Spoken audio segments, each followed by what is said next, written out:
Huh?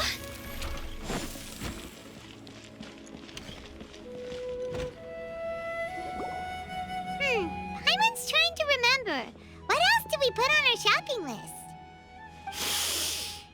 Oh, what a mouth-watering smell. Paimon would know the aroma of biryani anywhere. Let's go get some. We can still add it to the list. Well, if it isn't the Traveler and Paimon.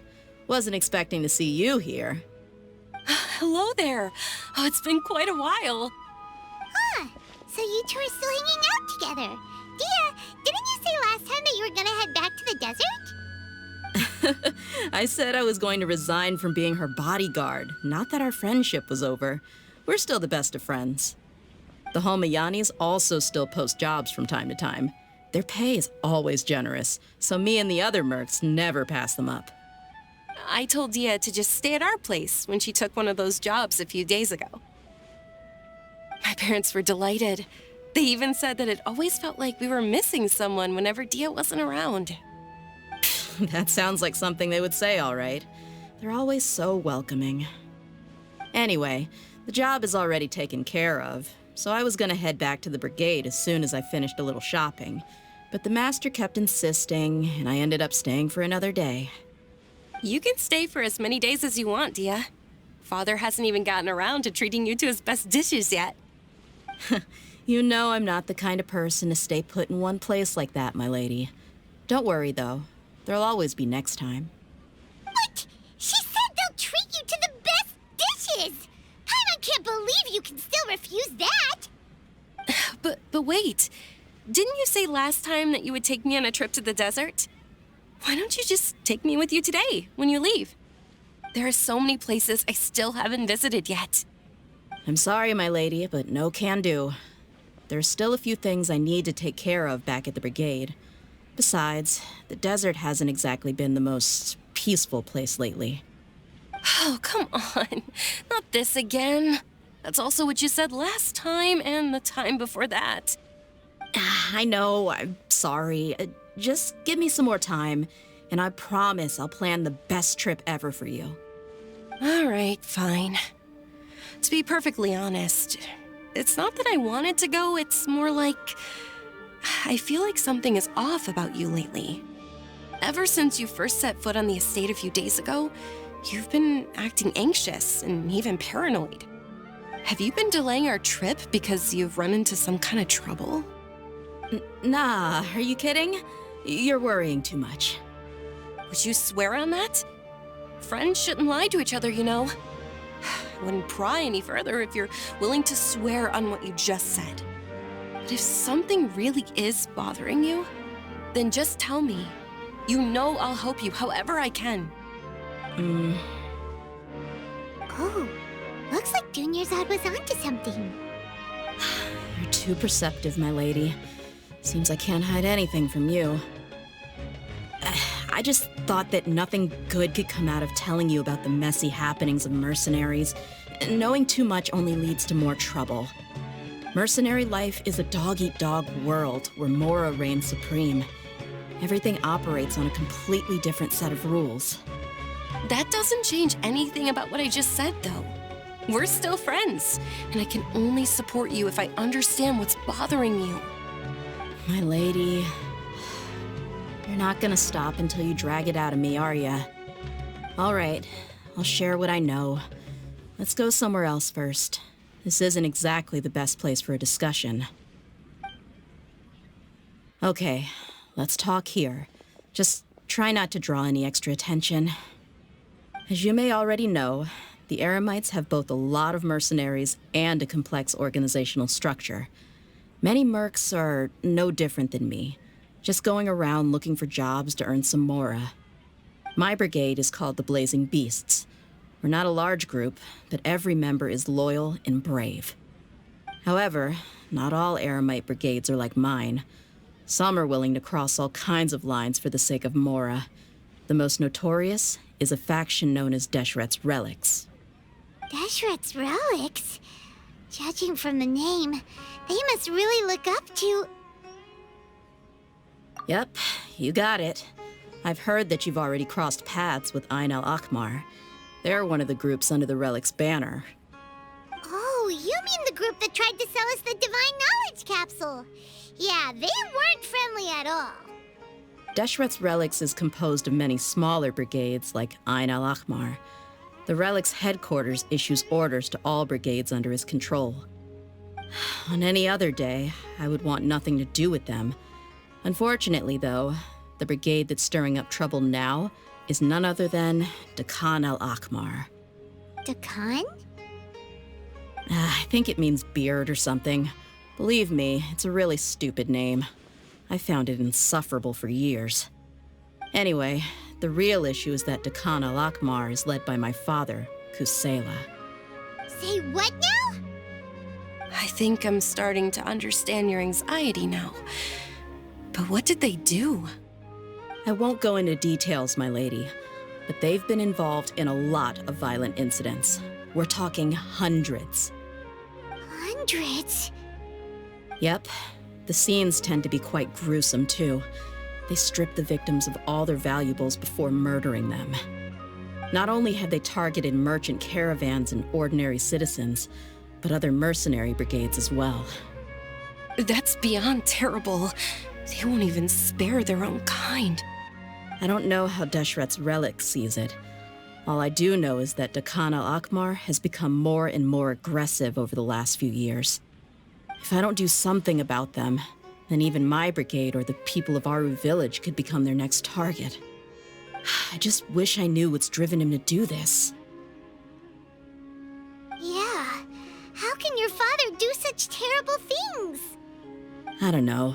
People change. He's always been pretty pathetic. But at least in the past, there were still a few lines that he wouldn't cross. That's setting the bar pretty low.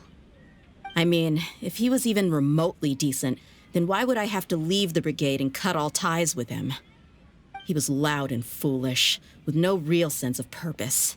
Instead of doing anything useful, he spent most of his time drinking and chasing after women.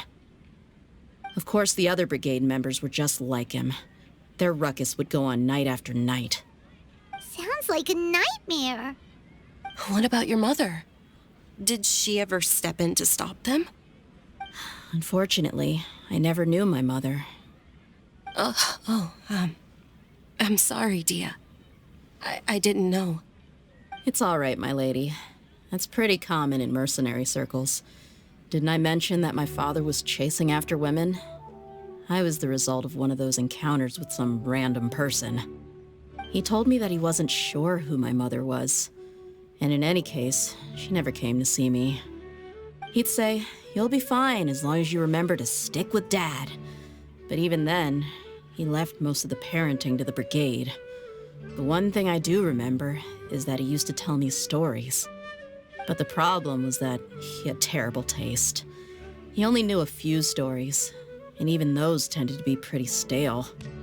They were tales of desert warriors defeating dragons in the forest, or stories of mercenaries rescuing princesses from rebel armies. Sounds like your typical fairy tales. More or less, yeah. They were interesting maybe the first or second time around, but after about 20 repeats, they started to get a little dull. He seemed to think those stories were the best things ever, though. He was so into them that he'd call the whole brigade over and make them perform the whole thing as a play. Even the toys he gave me would all be story props. I'd get helmets, shields, and toy swords. It was only much later when I realized that the shows were more for him than they ever were for me. What an interesting guy. Yeah, I've always found him pretty childish, but that was something I could just shrug off. I had no reason to despise him. Until I grew up and learned the true face of Deshret's Relics for myself. Looting, blackmail, violence, and fraud. They not only accepted such heinous acts, they would even openly boast about them. No one in the brigade was any kind of hero. Instead, my father and his cronies were more like the bad guys that needed to be taken down. Did they really think that as long as they didn't do any of that stuff right in front of me, I would never know? I think I can understand your feelings. The difference between perception and reality must have hit hard. Yeah, but don't worry, my lady. It's all water under the bridge to me now. I had a huge argument with my father and left that place behind for good. I'm not investigating them due to any bitter feelings I still have towards my father. I just want to protect those that are close to me. Yeah, I told the boys to gather as much information as they could. Most of the reports concern violent incidents, but there's also some talk of smuggling. I see. But isn't this investigation incredibly dangerous? It is, but every mercenary lives life on the edge. It's a lifestyle that I enjoy. That may be true, but it'll be impossible for those who care about you not to worry. Well, now you get why I didn't want to share any of this with you. What should we do? They both have valid concerns. Huh? But there's no need for you to get caught up in this mess, too. Well, she's super tough, so if she went into the desert with you, then Paimon bets the problem will be solved in no time. I'm inclined to agree. I'd feel a lot more at ease if you took her along to help. I'll wait for news from you in the city until then. Please, stay safe. I'm honored that you care so much for me, my lady. All right, then let's get moving. Our first stop will be Caravan Rebot, where we can catch up a bit with my fellow mercs.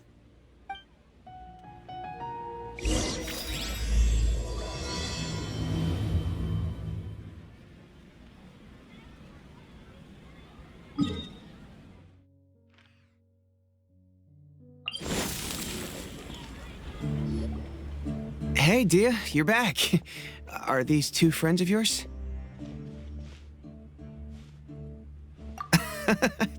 Likewise. There's no need to be so formal with us. We're a pretty casual crew. Anyway, since we've got a newcomer, let me fill you in on what the Khan al-Ahmar's been up to lately. They've become extremely aggressive. Apparently, even their own now have become acceptable targets. They even attack other relics brigades, just the same as any other mercenary brigade. Even the most ferocious beasts still protect their own. And it sounds like they've thrown that straight to the wind. That's right. Once they've collected enough loot off the other mercenaries, they sell it off to a different brigade, or turn to merchants on the black market. A portion of their profits is immediately exchanged for more food and weaponry to be used in their next violent operation. That's terrible. Yeah, and it really makes you wonder why they're so desperate for Mora.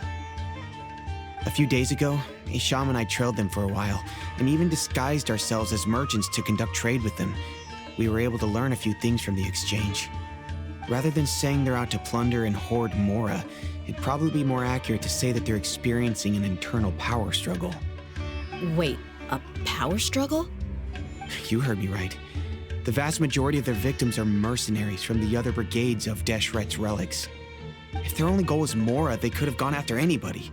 The targeted nature of their attacks points to a power struggle between the different brigades within the relics.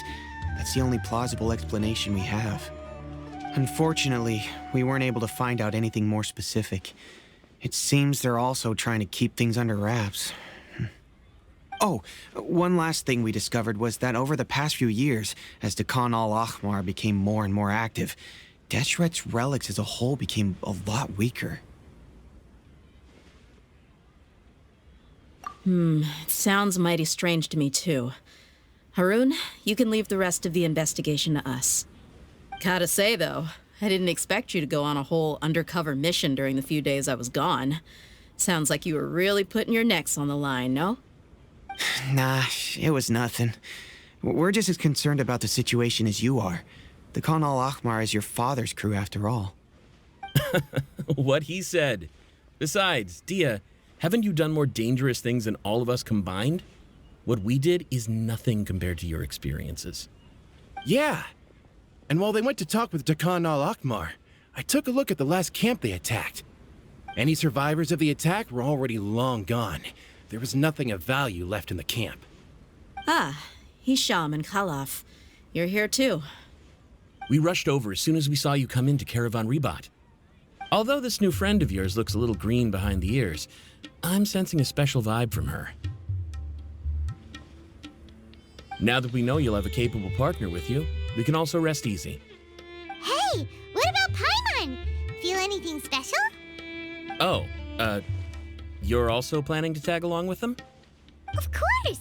Paimon is the traveler's most important guide. Wherever she goes, Paimon will follow. Oh, in that case, then you'd better take care of her too, Dehya. Don't underestimate Paimon! Don't worry about her. She may look tiny and helpless, but she's been through just as many battles as the traveler here. Even if she had only survived on sheer luck, then that alone would still make her quite formidable. I had no idea. I guess I shouldn't judge by appearances. Oh, one other thing, Dehya. When you're free, why don't you update the deputy about your upcoming schedule? We held another recruitment event a few days ago, but everyone only came to see the Flame Main. You weren't around at the time, so people were pretty disappointed to only find our crew of rough, unkempt guys. The deputy put a lot of effort into the event, but it was basically for nothing. Only a few people chose to stay, and that really got to him. Sorry to hear that. I'll be sure to bring him some great liquor next time. I left in a hurry and I couldn't make it back in time for the event. Gotta admit, I can understand their disappointment, though. You're our brigade's main selling point, after all. Now, if only the deputy could figure out a way to bring a few more smoking hot members into our ranks. Keep dreaming. Remember the last time I invited a couple gals into the brigade? You all just froze up with your mouths gaping like a bunch of scarecrows. The awkward silence and weird expressions left quite the impression on them. They were originally interested in joining us, but after that, they both told me they were too uncomfortable to stick around. Hey, didn't we agree to never bring that up again? Huh? Wait, are you serious? Why have I never heard about this? I don't think you were part of the brigade yet. Are you kidding me? I missed a once-in-a-lifetime moment like that and you weren't even gonna tell me? All right. We can tell you about it later. Now's not the time. Hey, don't you try to change the subject. You and Hisham get your butts over here and tell me everything right now. Are they always like this? More or less. There aren't many rules or graces when it comes to mercenaries. We're used to just speaking our minds. If someone starts getting under your skin, you just yell right back at them. And if that doesn't put an end to it, then you just challenge them to a fight. But we also don't tend to take many things too seriously. Being direct and getting it all out of your system as soon as things come up is better than keeping everything bottled up, never talking about it. That's also why I never spare their feelings when I talk to them. If I want to laugh, I'll laugh. If I'm angry, then I'll unload on them. It's hard to stop once you get used to it. Though, I can never do that when I'm with the Homayanis. Hey, knuckleheads! Can you at least tell me the rest of the intel before you go back to your bickering? Yeah, you hear her, Holloff? Told you we gotta focus on the investigation first. I drew up a map. Right here's the spot. There you'll find the merchant caravan responsible for getting rid of Dehya al-Ahmar's looted goods. All you gotta do is wait and ambush them in the evening. They'll have no idea what hit them. Perfect. Thanks for that. Be sure to pass my regards to everyone else in the brigade as well. Will do. You stay safe, Dehya.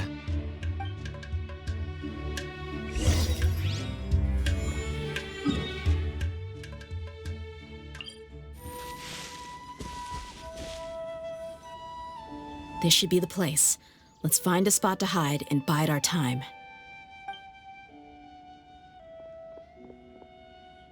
It's gonna come down to a fight one way or another, so let's all be careful. No need to worry. She knows her way around a fight. I'm not worried about that.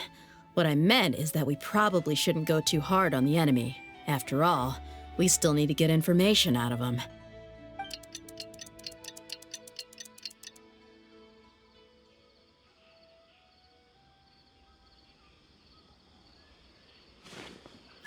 Here they come. You ready? Let's not give them a chance to react and end this quickly.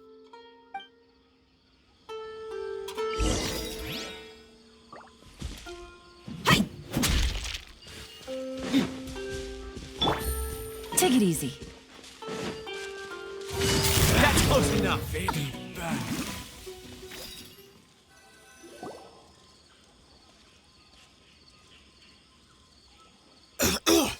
Huh? You're the Flame Mane. Good. That saves me an introduction. All right, time for a little talk. Are you buddies with Dakana Lakmar now? Tell me, what are they after? You know the code of being a mercenary just like everyone else. The first rule is to never divulge key information about our employer. What makes you think I'd talk? That might have worked on an amateur, but I know you're just looking to protect your reputation. Think about it, though. What's your reputation worth if you won't have the other tools you need to succeed in this line of work? Tools like, I don't know, your limbs or eyes? You've got 5 seconds. You might want to think twice about how much your employer's information is worth to you. Whoa! I'm not joking around. We can do this the easy way or the painful way. 2 seconds! I'll save you the trouble.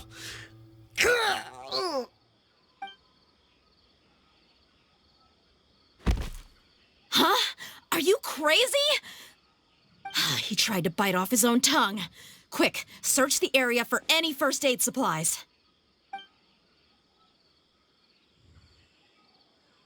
I definitely didn't expect him to go that far. Thankfully, the wound wasn't too deep, and he just passed out from the pain. But why would he be so extreme? I just wanted to test his mettle. You can get a lot of mercenaries to talk just by threatening them. I didn't expect him to be willing to go through so much pain just to deny us some intel. Well, he's out cold for now. We could wait for him to wake up, but maybe it's not a good idea to interrogate him any further. What should we do? Yeah, don't worry about it. It'll be a waste of time to interrogate him again after that. He might just hurt himself again if we start asking. There are lots of goods around here. Let's search the area. Maybe we'll be able to find something. I'm really sorry.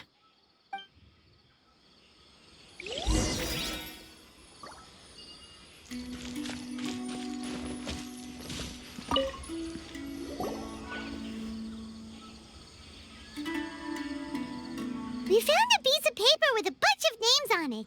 Maybe it's a record of something. Let me take a look. If this really is a merchant caravan, they should have a record of their transactions. Yep. I see an entry for Dakana Lakmar right here. Kusela, Idrisi, Bashar, and Takriti.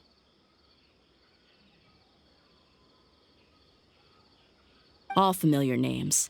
Dakana Lakmar has been trading for a hefty supply of food, weapons, and medicine. It seems that in the past, they used to receive some canned knowledge as well. This caravan is just one link in their logistics chain.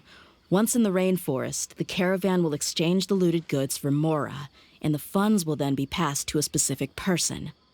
That person will then pack the caravan full of necessary goods, which will then be brought right back to Dakana Lakmar. Wait, why is there no Mora value recorded for the final transaction? No value? Yeah, every transaction before the last one was marked with an exact amount of Mora, but the final one, where they paid for everything to be brought back to the desert, was simply marked as delivered. Perhaps, but they couldn't have known how much they would make off selling the loot. Do they not care about profit margins at all? Anyway, the next part's the records of the goods themselves.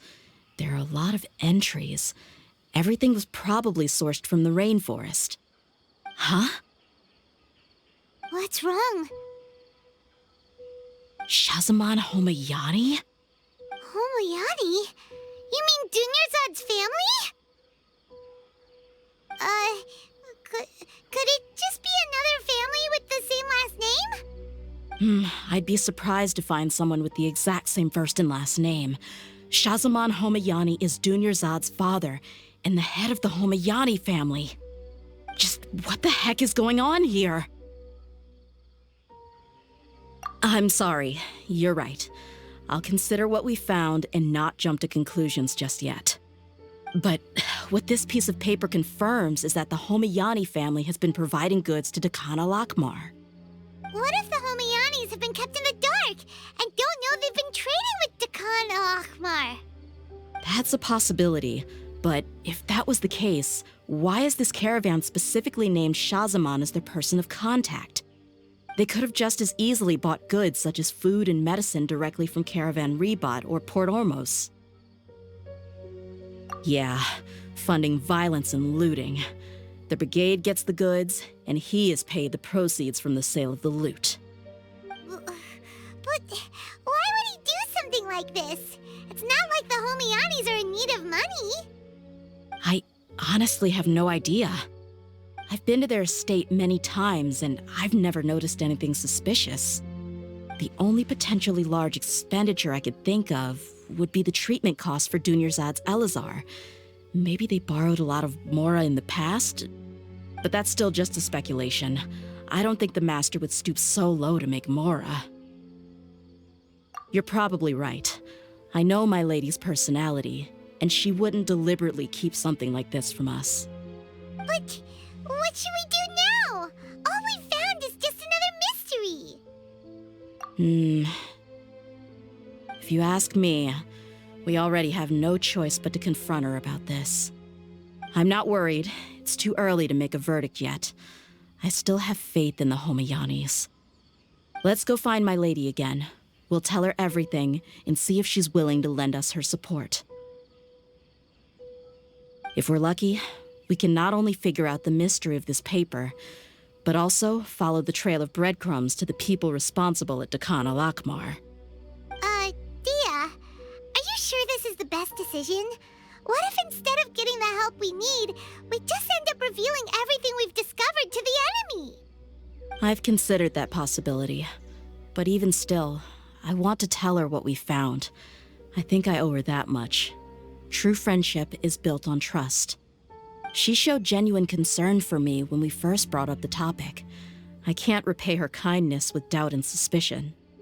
That's not how I deal with people. You're right. Paimon wants to trust Dunyarzad too. Yeah. Let's pay another visit to Sumeru City.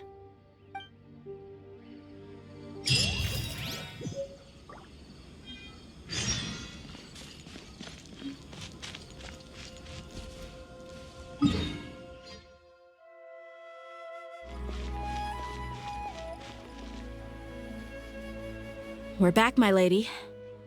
Oh, you're back a lot sooner than I expected. You mustn't have run into any trouble then.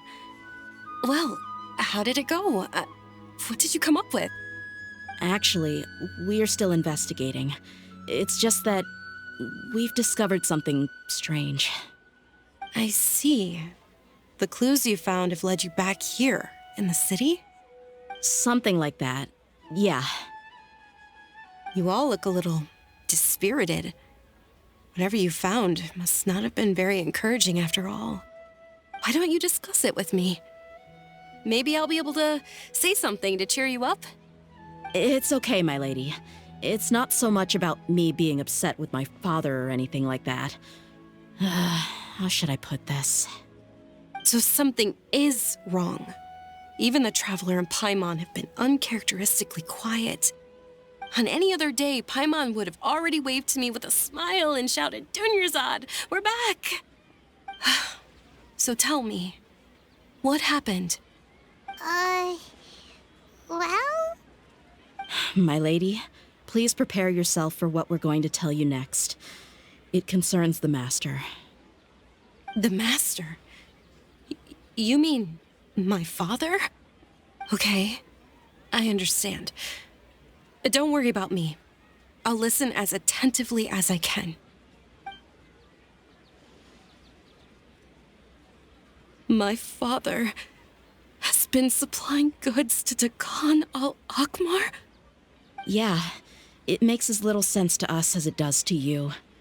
I've never doubted the Master's integrity, so I'm having a real hard time rationalizing how he could ever support an infamous brigade like them. Maybe he's not actually aware of the full story and just stumbled into the deal by accident. I can't help but agree with the traveler. Huh? You mean you feel the same way, Dunyarzad? Thank you for sharing all this information with me. Since you've told me everything you know, I should also tell you about some doubts that I've been harboring for quite a while. In the past, I thought that my father hired a bodyguard for me so that I wouldn't run away and get lost. However, there are plenty of capable mercenaries in the Corps of 30. Why did my father go out of his way to hire Dehya? About that. Well, the Homayanis really needed bodyguards, so they reached out to the Blazing Beasts. Later, the Master told me that I was one of the best mercenaries he'd ever seen, and that I should stick around to become one of his bodyguards. He offered me a pile of mora, so I just signed on. Well, but that didn't really answer my question. Just think about it. Why did my father specifically reach out to the Blazing Beasts? Maybe the Corps of 30 just didn't have anyone available, or maybe someone recommended us. I've never given it too much thought. I think I get what you're saying. You think none of this was a coincidence. Precisely. At first glance, nothing seems strange or out of place. But there are many parts of the story that don't actually make any sense. If my father had always been in contact with Dehya al-Akmar, then it would make sense for him to bring Dehya into our house. You mean the goal all along was to get Dehya to be your bodyguard? No, that's too much of a stretch. I cut all ties with my father a long time ago. He has no control over my life anymore. But that still doesn't rule out the possibility that your father has still been trying to influence your life without you knowing. So, the Master was not likely an innocent victim in all of this? Sorry we put all of this on you so suddenly, Dunyarzad. It's okay, Paimon. I should actually be thanking you. Regardless of his reasons, if my father has truly been funding a violent group of mercenaries, then it's my duty to bring him back to reason. But is that really the right thing to do? My father has committed many atrocities and deserves all the punishment that he has coming to him. I have zero sympathy for him. You may call me an ungrateful child, but my feelings will remain the same. However, the Homayani family has treated me with nothing but generosity and kindness. If we decide to investigate this further, we could end up implicating the entire Homayani family. I would be biting the hand that's fed me over all these years. Dehya. It's all right, Dehya. If anyone were to ask, you could always just say that I'm the one who instructed you to get to the bottom of this. You don't have to do that, my lady. I'm not conflicted because I'm afraid of taking responsibility. Besides, you're the one we should all be worried about right now. Hey, it's still too early to give up hope. What was that thing about friendship again? Right, yeah, trust! You said that yourself, Dehya. Besides, there's no point on getting all riled up before we've confirmed all the facts. Thank you, everyone. That makes a lot of sense. I guess I should always remember the trust that I've placed in people.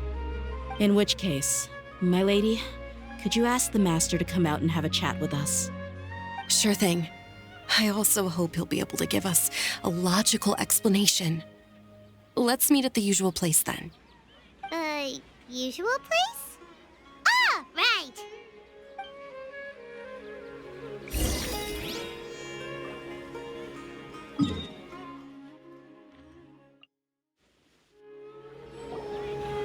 Thank you for coming, sir.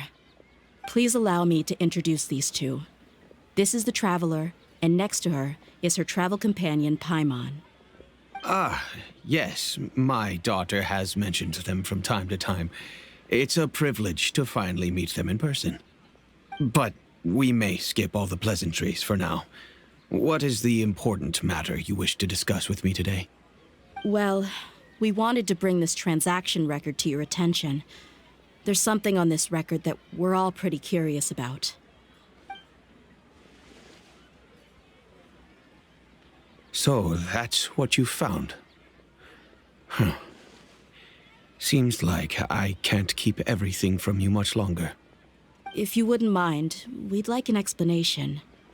Well, it's a long and difficult story. And to be perfectly honest, I'm not sure if I'm doing the right thing. What I do know, though, Dehya, is that the truth will bring you no solace. If anything, it will likely cause you a great amount of anguish. Wait, me?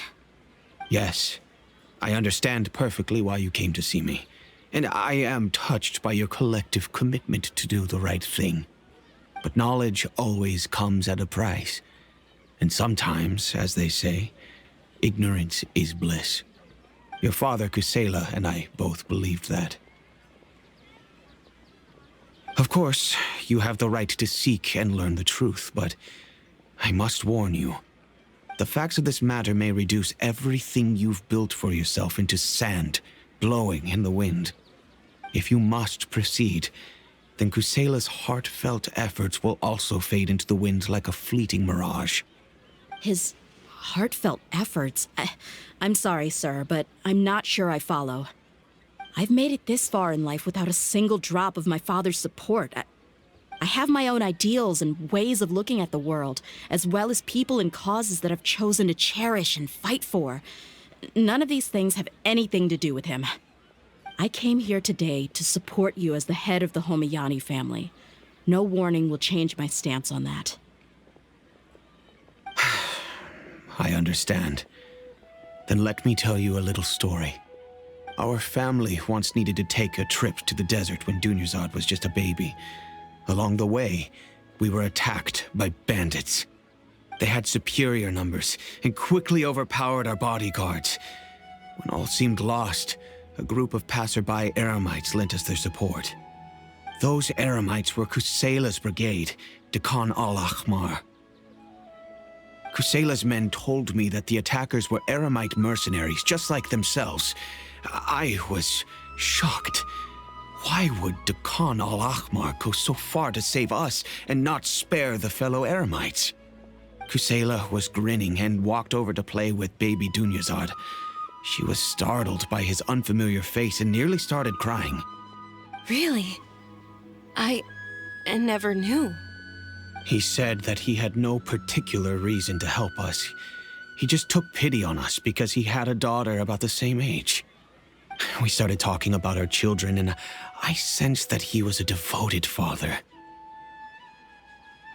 To repay his kindness, I hired his brigade to help out at our estate for a time and offered everyone generous remuneration.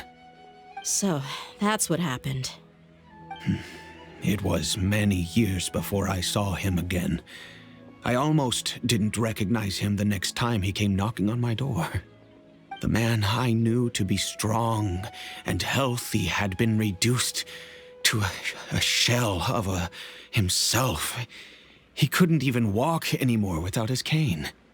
So, what happened to him? He was perfectly fine when I left the brigade. I'm not too sure myself. The only thing that didn't change was his cheery disposition. He said there was absolutely nothing to worry about and that he had gotten into a fight. That was all. He then suddenly asked me if Dunyarzad, now that she had grown, would need a bodyguard of her own. At the time, Dunyarzad was going through a particularly severe bout of her Elazar. There was no need for her to have a bodyguard when she could barely leave the house. But he kept coming back to the topic. Come on, it never hurts to be safe. How do you know a bodyguard won't come in handy one day? I was completely lost at first, until he recommended the Blazing Beasts, and in particular, a mercenary named Dehya. So he was the one who recommended Dehya to you. Indeed. He didn't say it out loud, but it was clear that he saw Deshret's relics as an evil group who would eventually corrupt every member in their ranks. He was already beyond redemption, but he hoped that he would be able to detach his daughter from the vicious world of mercenary life. If Dehya could stay in my house and keep working as a bodyguard, then gradually her affinity for the desert would decrease, and she'd be able to leave her previous life behind. And that's why you offered her such generous compensation? Yes, but not just because of that. From the moment that he asked me for that favor, I also began to see Dehya as my own daughter. And that's also why I tried to persuade you to stay when you asked for permission to leave. I was willing to spend however much it took. Kusela saved my daughter and I all those years ago in the desert. I could never refuse him entrusting his daughter to me. He was always like that, acting like he's oh so smart and self-righteous. Kusela said that he'd reimburse me for a portion of Dehya's fees.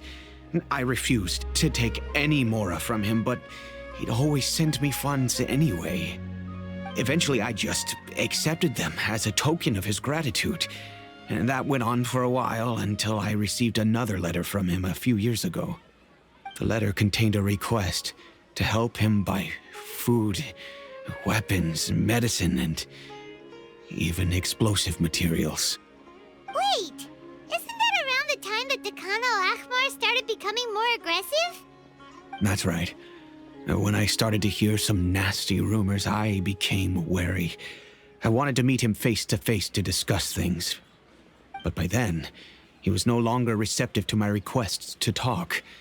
If I had to guess, it's probably because he doesn't want to put Dehya at risk. That thought occurred to me as well. I figured that he probably came to me for help because he had nobody else to turn to. After some deliberation, I decided to send him some food and medicine. I turned down all his requests for explosives and weaponry. I am aware that even such a reduced gesture of support could lead to others coming to harm, but I could not simply reject his plea for help. In the end, it probably was the wrong decision. I plugged my ears to the rumors and just chose a solution that made me feel least guilty about myself. If you can, please tell me where he is now. None of the things he's doing right now make any sense if he's just trying to keep me from getting tangled up in his world. If all he wants to do is steer clear of me, then maybe he shouldn't have brought me into this world in the first place. Oh no. Dehya, please don't feel that way. I'm just angry because I can't wrap my head around any of his actions. Another way? I don't know. I knew him, and he was nothing more than a childish brute. I can't understand what's going through his head. But I guess you do have a point. We haven't uncovered the whole truth yet. We still need to figure out his exact actions and reasoning for these last few years. I'll do my best to help. Of course, anything between the two of you would need to be resolved between you and him alone. I don't know Kusela's exact whereabouts. Outside of supplying his brigade with some goods, I tried my best to avoid getting involved any further with him. However, there's a man on the list named Jawed. He used to be a mercenary in the desert and is now a member of the Corps of 30. He's responsible for supplying weapons and liaising with the Dakan al-Akhmar's merchant caravan. I think he should know Kusela's whereabouts. I've heard that he likes to have a few drinks alone and enjoy the cool wind at night outside the tavern. Maybe you'll be able to find him there. Understood. Thank you, sir. Then I guess this is bye for now, unless... I'll stay and be with my father here. To be honest, I'm still a little dazed and haven't finished processing everything quite yet. My father has indeed done something wrong, but if I think about it, I'm also not sure if there was a right way to handle this problem. I feel like our only course of action is to turn everything we know over to the Corps of 30 and let them render judgment. Yes. I am prepared to accept whatever verdict they choose. It's time to face my mistakes.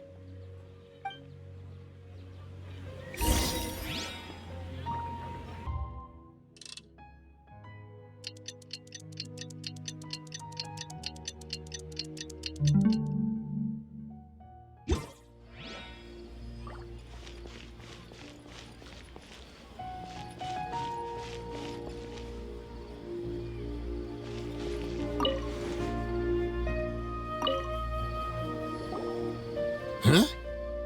Who are you guys? I know what you've been up to. Smuggling weapons to violent brigades in the desert while working for the Corps? Pretty bold, if you ask me. Shh! Keep your voice down. How do you know all that? Come with me. We should take this elsewhere. I'll be happy to talk things over once we're somewhere private.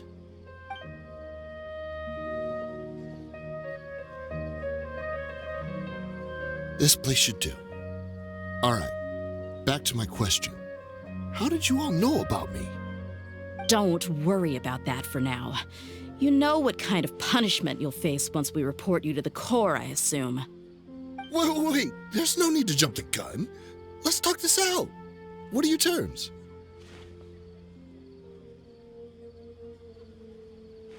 So what's in it for you anyway, Mora? Well, I was a little tight on money at the time, and Kusela took good care of me in the past. I weighed it in my mind, and I couldn't find a reason to turn the opportunity down. I wouldn't only be helping my benefactor, but I could also make some quick Mora. Let me tell you how it is. We're investigating Dehya Al-Akmar, and we're gonna put an end to their operations. If you provide some help for us, then we might just put in a good word later to reduce the terms of your punishment. Hey, why don't we discuss this a little first? Listen, I made quite a bit of Mora from my last run. You just give me a number, and I'm sure we can... Shut it. My patience is running out. You should know when a mercenary is after something other than money. All right, sheesh. But you gotta promise you'll put in some nice words for me later. They're always on the move. Here's the spot they were at the last time I made my delivery to the desert. Feel free to go have a look. I'm just telling you though, it's not on me if they're not there anymore. Sure. And then you can forget about any nice words from us. Hey, come on. Now you're just being unreasonable. Really? And how do I know you're not leading us straight into a trap? Don't forget, you're the one with no bargaining chips. All right, I get it. Why don't you go take a look, and if they're not there anymore, I'll try to figure out something else for y'all. Now that's more like it. Let's move. And as for you, try to stick around the city until we get back. You don't want us to call the folks from the Corps and have them drag you back to the city.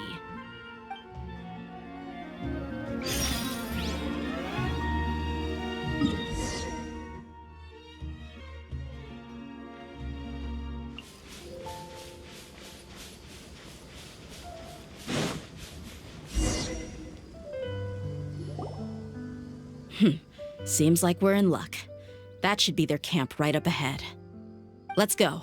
We'll finally get to the bottom of this ourselves. I'm here to see Kusela. Tell him to get out here. Dehya, why are you here?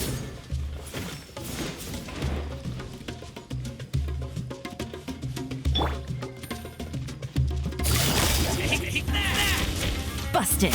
Here comes the catch. Haven't you all done enough? Oh, so are you also here to stop us? Stay out of this. It's got nothing to do with you.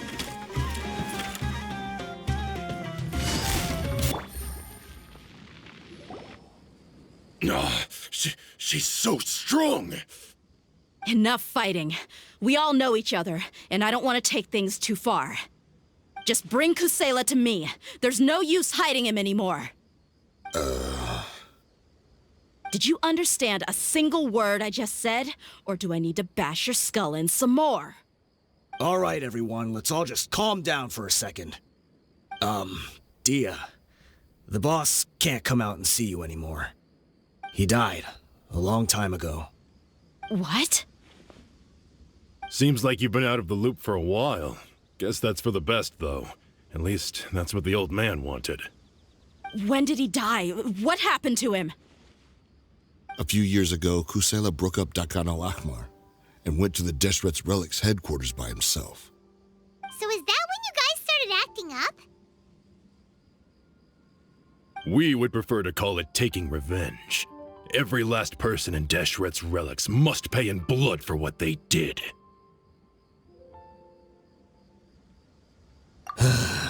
Let me start from the beginning. Dehya, do you know how the head of the relics maintained order internally? Overwhelming strength and unquestionable authority? Those were a part of it, yes. But just those on their own weren't enough. They had another tool at their disposal. They called it a person's record. Regardless of whether they joined by their own will or were coerced, every person in Deshret's relics were forced to leave a record of themselves at headquarters. Whether it be their deepest sin, some unforgivable act, or their most immoral exploit, the record served both as a symbol of loyalty and the perfect material for blackmail. That's precisely it. Every one of us have a record. Me, Bashar, Tikriti, and all the boys who grew up with Dehya and ended up joining our ranks. But you, Dehya, you were never asked to provide a record, were you? I never even knew this was a requirement. You were probably the only person in all of Deshret's relics who didn't know about it. Ever since you were born, Boss had been trying to shield you from this organization's sinister rules. Not only that, but he also banned all of us from committing any nefarious acts. He said he'd take care of the dues we had to pay regularly to headquarters. But in the end, he was just an ordinary person. What could he do? He was forced to go to headquarters again and again to account for missed dues and incomplete records.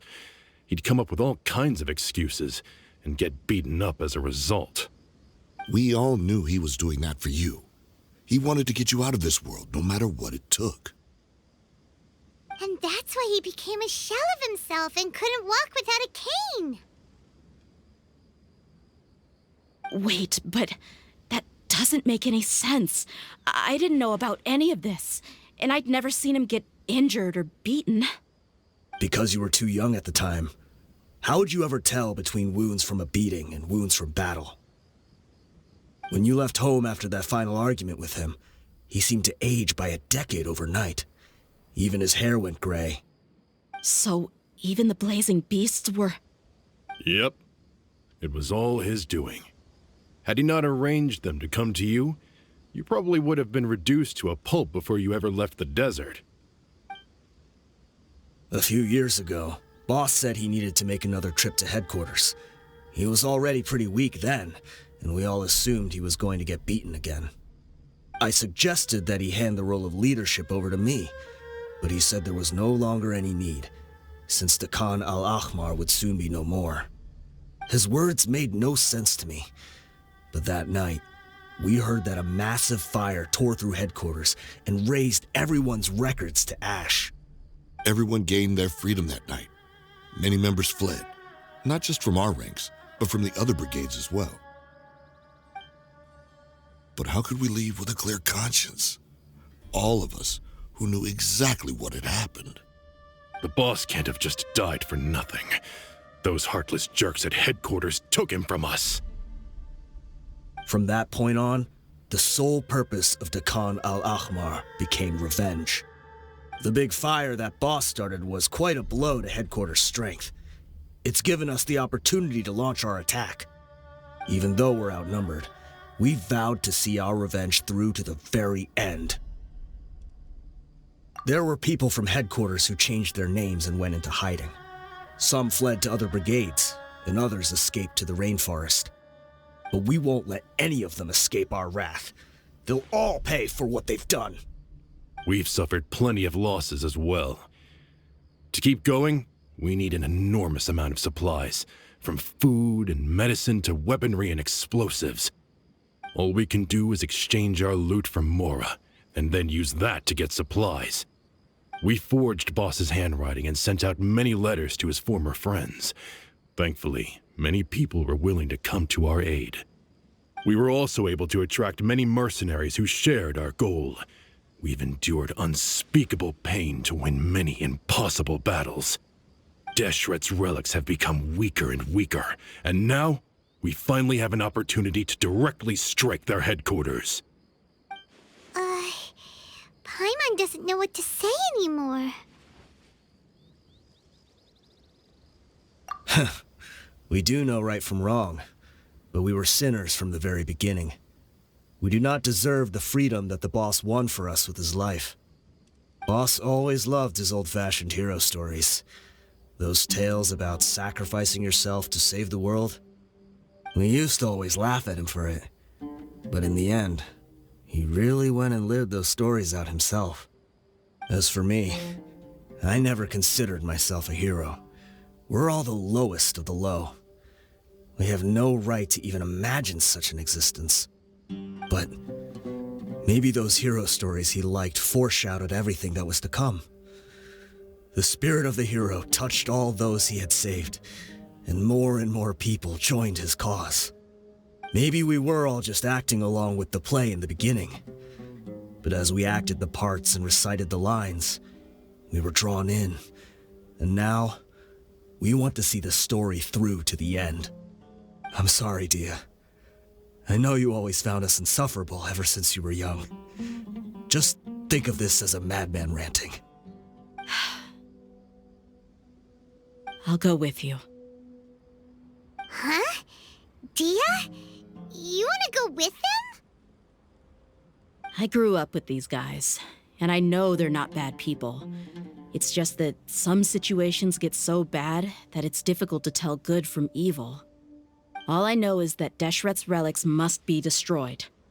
Furthermore, I want to go see the place for myself. I want to know if my father is still there. I know you don't want to get involved in this, so there's no need for you to tag along. I can do this on my own. Yeah, Paimon feels like we'd only regret it if we don't see this through to the end. Thank you. We'll be a lot stronger together with you. I bet Boss would lose his mind if he ever knew you'd join us at the very last moment like this. Considering all the losses and injuries we sustained, we can't afford to turn down someone as powerful as you. He can think whatever he wants. But the fact is, I owe him this much.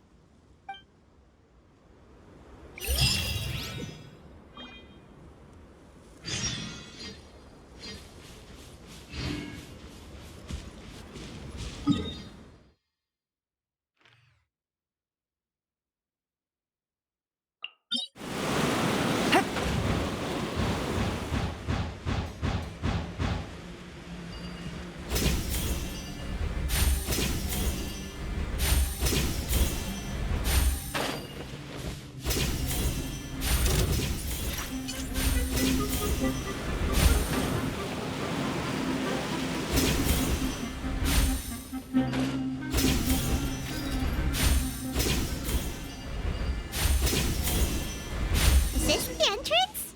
We sure didn't run into much trouble on the way here. Should be. I don't think they have enough manpower left to post guards and defend their perimeters.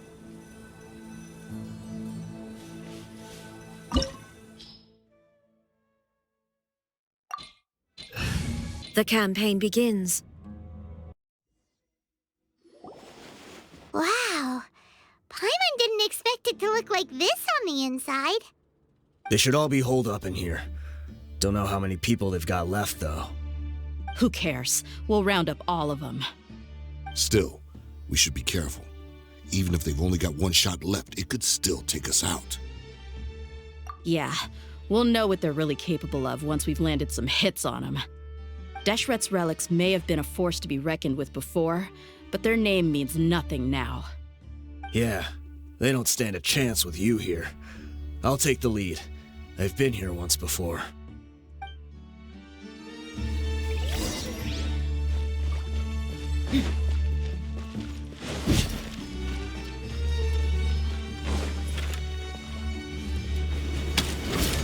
You are not welcome here.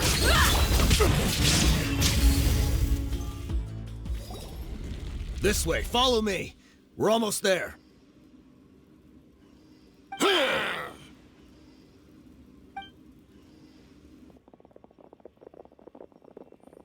Wait! They went charging ahead without checking for any traps! Hey, you guys okay? It seems like we just got trapped in here. Don't think we triggered anything else. Watch out, the enemy's coming from ahead! Well, now that things have come to this, it seems we'll have to fight our way through. Don't worry about us. We knew something like this could happen. Go and take a look around. There could still be another way through. Let's go! We can't let the boss down! Let's check if there's another way! The sooner we can make it through to help them, the better. Let's see. I think I see a way through over there, but it's being blocked by something. Let's try our luck with that mechanism. Okay, let's go!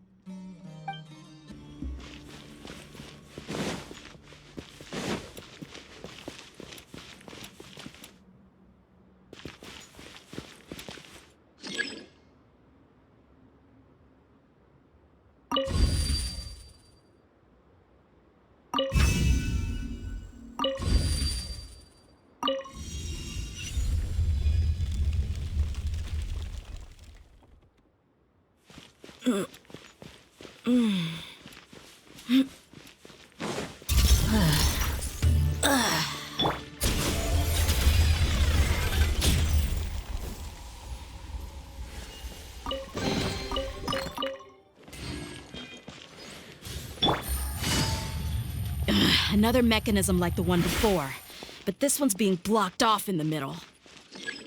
We just need to adjust it a little.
There is no escape!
I wasn't expecting anyone to make it through from the other side.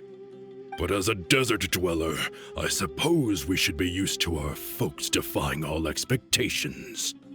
Don't waste your breath. You have nowhere to run. Run? Had I wanted to run, I would have fled 1,000 times already. I witnessed the golden age of Deshret's relics. Even if I could leave this place behind, all that awaits me now are endless days of humiliation and ruin.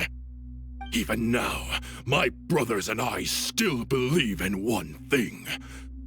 The greatest should never live to remember their fall. So you want to go out in a blaze of glory? Let us draw our weapons! We will show them the true power King Deshret bestowed upon his followers.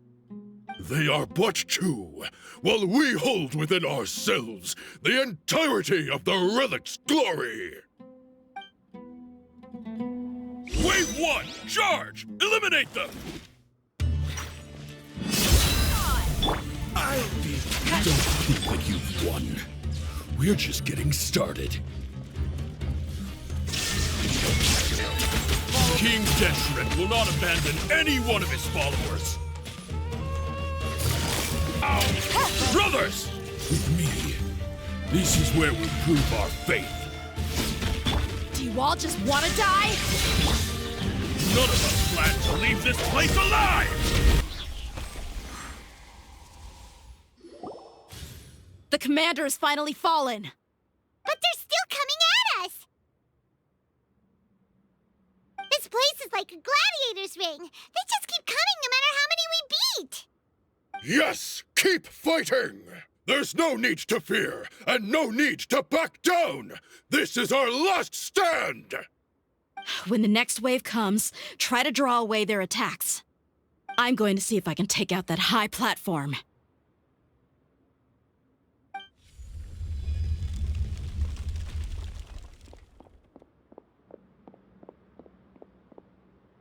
Get out of my way! Come and face me, Mishal! Ugh, so they've broken through the front as well. Apologies, Lord Michal. They fight like absolute madmen. No matter how much we throw at them, they just keep coming for more.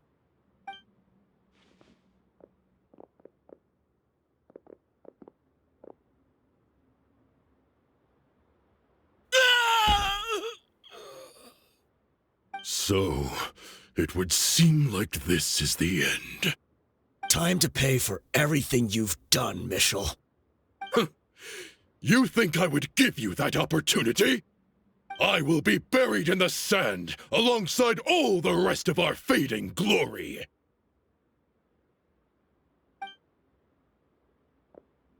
Hey, wait!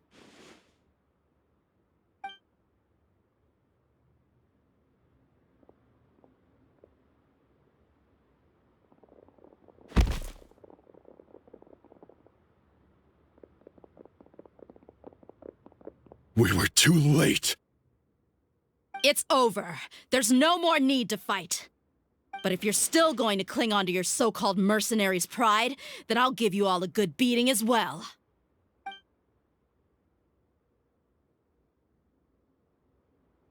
Hey, Dehya! I found the mechanism. I'll get you all back up here right away. Let's go.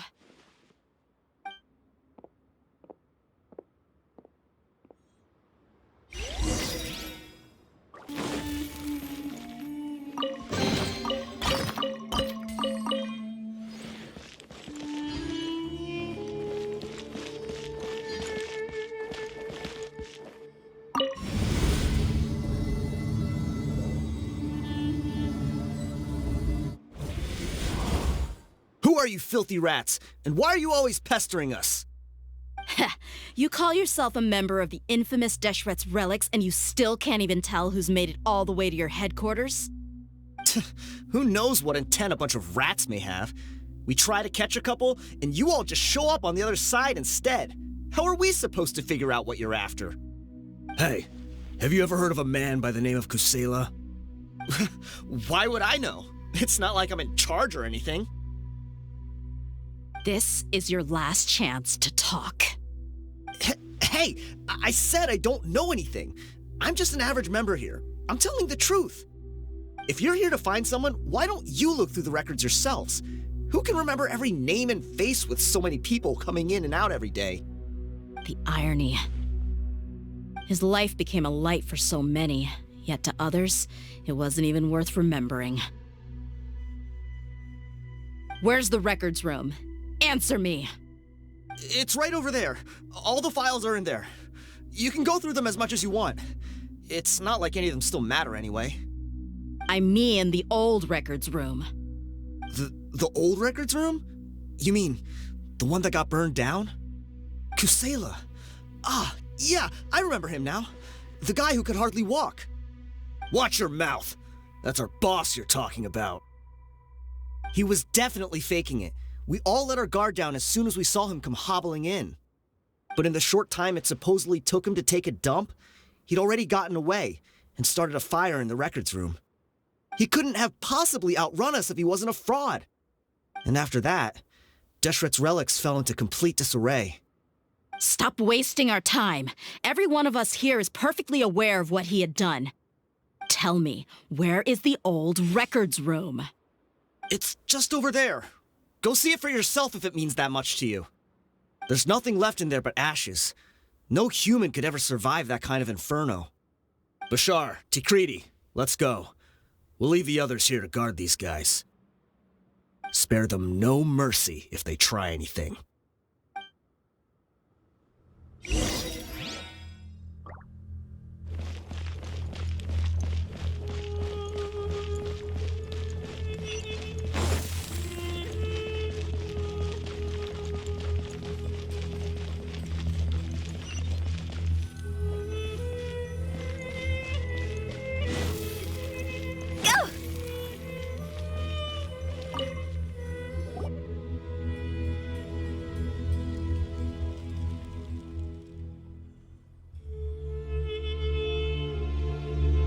So, this was his final destination.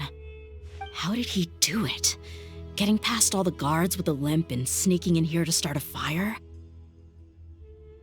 If he was nimble enough to do that, then he must have been able to get out of here after starting the fire, right? Dehya. I'm sorry. I know it's just wishful thinking. Let's look around. Maybe we can find something that's been left behind.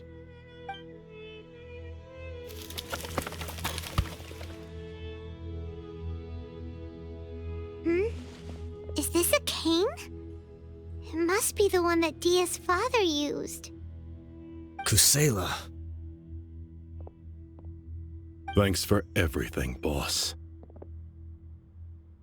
We're fortunate to somehow find that cane after that fire. Let's split up and look around some more. What if something else has been left behind? But what else could survive a fire like that? Huh?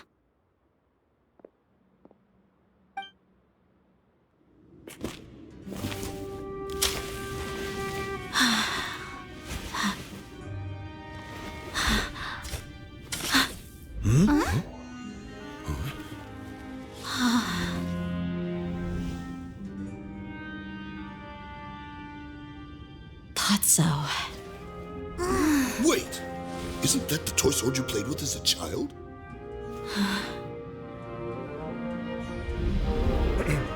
The dragon is no more, for Princess Dehya has slain it. Its head now hangs above the city gates. Her bravery has brought eternal peace and prosperity to us all. Dehya, come on. This is the most important line. You can do it. But Dehya, you defeated the dragon. Everyone's waiting for your speech. Still too shy, huh? All right, I'll do it. I hereby proclaim our victory. Evil shall plague us no more.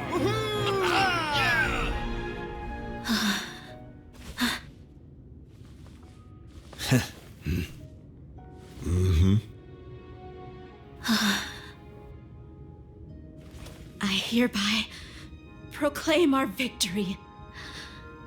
Evil shall plague us no more, Dad.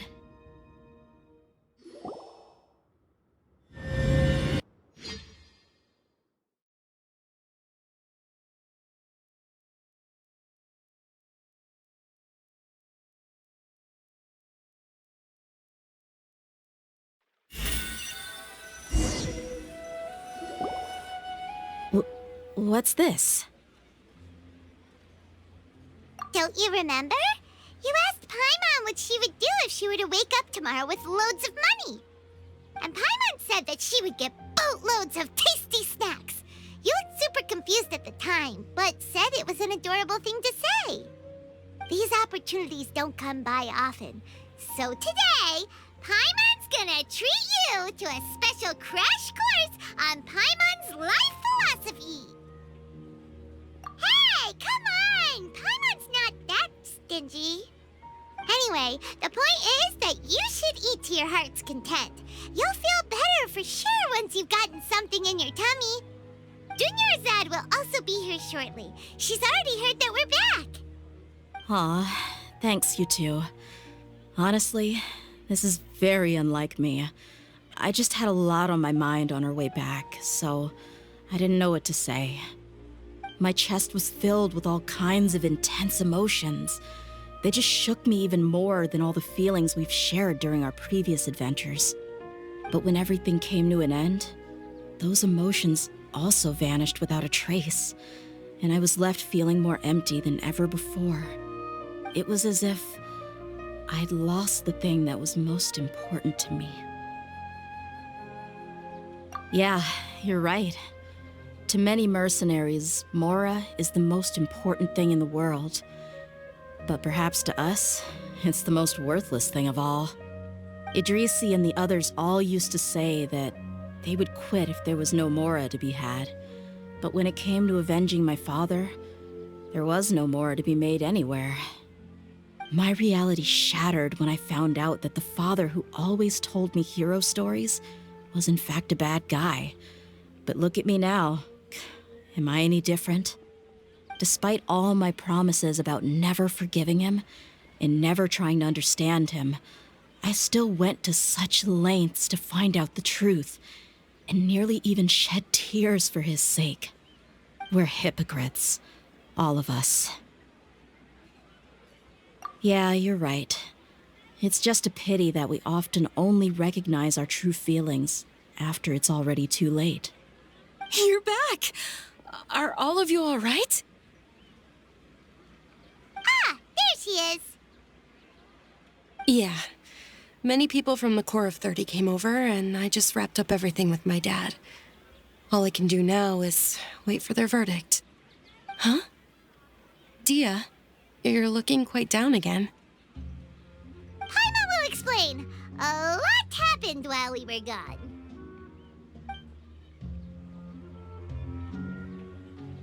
I'm sorry.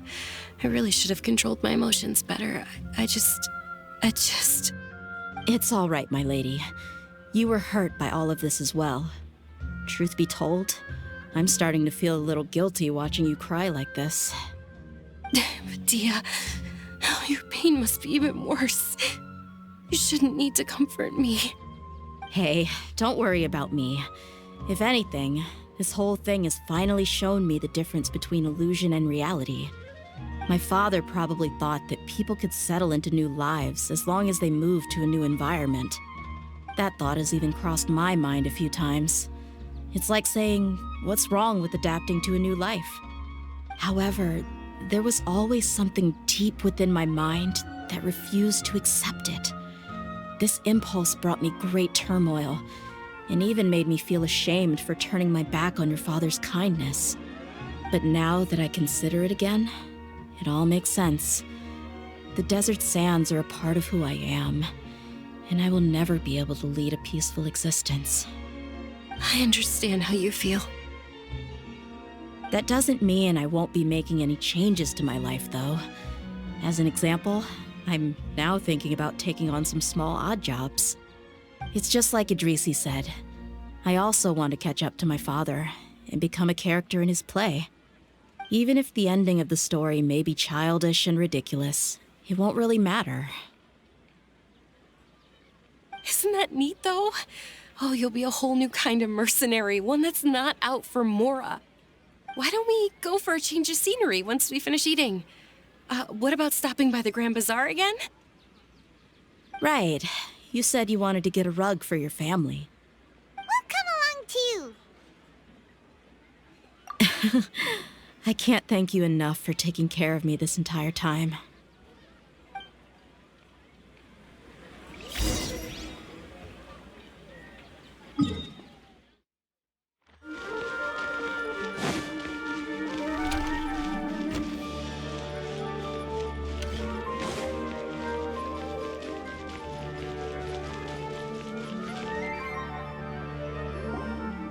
Oh, this rug here is quite something.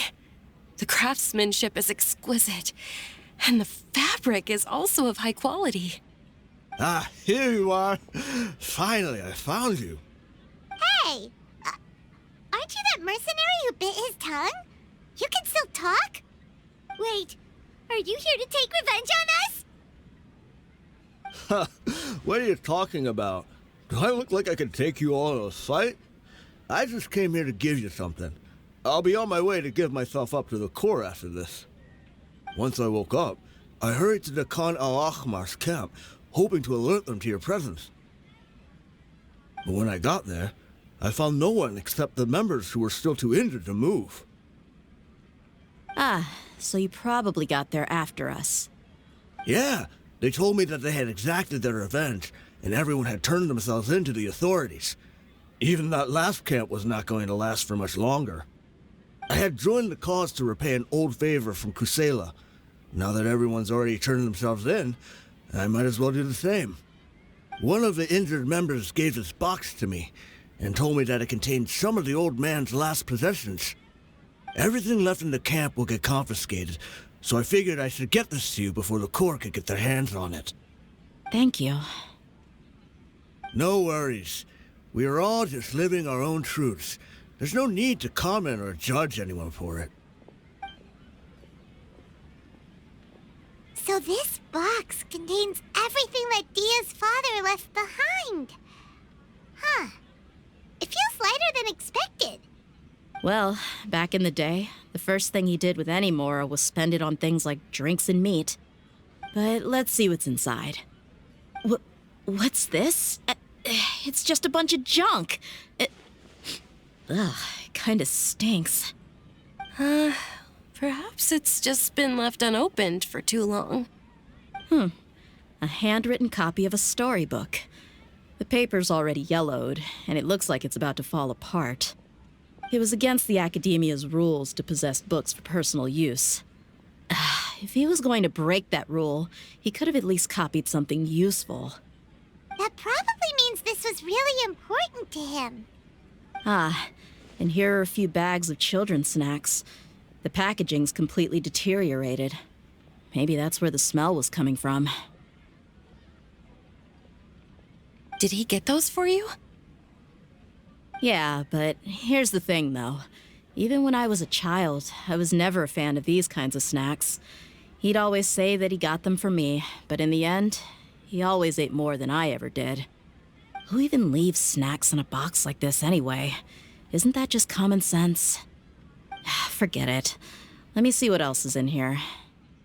A razor, some buttons, some round iron tiles, a wooden toy puppet, a wool scarf, which from the looks of it probably belonged to a woman, and a hair clip? Why are these things here? I'm suddenly feeling a little scared. I'm sorry, my lady, but this is just the kind of man he was. He probably saw this box as some kind of personal trash heap and dumped any and everything in there. 2 empty liquor bottles. Tell me, you guys, are these the kinds of things that a normal person would leave behind? Huh? There's something in the bottle! Oh, you're right. All right, I got it out. It seems to be a piece of paper with some writing on it. The bottom part's all damaged from moisture, though. Let's hope the writing didn't smudge. I was suddenly seized with an urge to write a letter after finishing this bottle. I just folded it up and left it in the bottle, though. If I end up forgetting about it, it won't really matter. To Dehya. It's a letter for me? It's all right. I'll just read it out. If he went to the trouble of writing a letter, there must have been some important things that he wanted to say. Or at least record down. My condition's becoming worse and worse. Can't even walk without a cane anymore, much less go out and have fun. Guess I don't have many days left. If you're reading this letter, then I suppose I'm already long gone. You were adorable as a baby. Everyone loved you. And regardless of whether you were crying or laughing, everyone enjoyed having you in the group. But once you grew a bit older, you were no longer nearly as happy or cute. It's probably Idrisi's fault. He was never up to any good.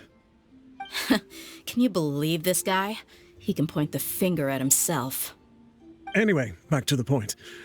To summarize, I'm writing this so you would know not to feel sad for me, even if you end up finding out the truth. The reason being that I was never your father to begin with. Wait, what? Surely, he must be joking, right? I don't know. I was quite formidable when I was young, and 100 times cooler than some so-called flame main. Really felt like the whole world was under my feet. With just a teeny tiny bit of effort, I felt I could rule over the entire desert. But as fate would have it, I went out into the desert for a drink one day and discovered a baby in the sands. It was you. You were just lying there, small and helpless. You were so tiny that if the wind blew for just a little while longer, you would have been buried forever. But your cries were so loud they made my head hurt. Now that I think of it, you really were a bundle of energy. Sounds like he's serious. I told Idrisi and the others that I had slipped up with a woman while out and about. None of them even doubted me. I'm sorry that I had to lie to them for so long, but I really had no other choice. I was their most esteemed leader, after all. It's not like I could just tell them that I suddenly wanted to play at being a father. At this rate, I'll puke up all the liquor I just drank from this bottle. Anyway, Dehya, you possess the kind of freedom and kindness that we could only dream of. As far as how you should live your life, that'll be up to you to decide. That's the end of the letter. In the end, he was still thinking of me as a little child. I suppose, or I would have suffocated under the sand a long time ago. He was a good father to you. The fact that he wasn't a blood relative doesn't change that. Yeah, it's just a pity that we had to learn the truth of everything like this. Do you already have some ideas about the decision that he wanted you to make? I do. If he first found me alone in the sands, then I want to try my hand at finding the person who abandoned me. I just have one wish, to tell them a story. That there once existed a childish and foolish jerk with a heart of gold. And that only under his care was I able to grow and mature into the person I am today. If you end up finding any leads, can you share them with us? We go on adventures all the time. Maybe we'll be able to find some information for you. Sure, I appreciate it. I wasn't expecting you to be so enthusiastic. I'll help too. Thank you. All of you. Thank you so much. My life has certainly had its twists and turns, but I've always considered myself lucky. Because no matter where I've gone, I've always been surrounded by incredible kindness.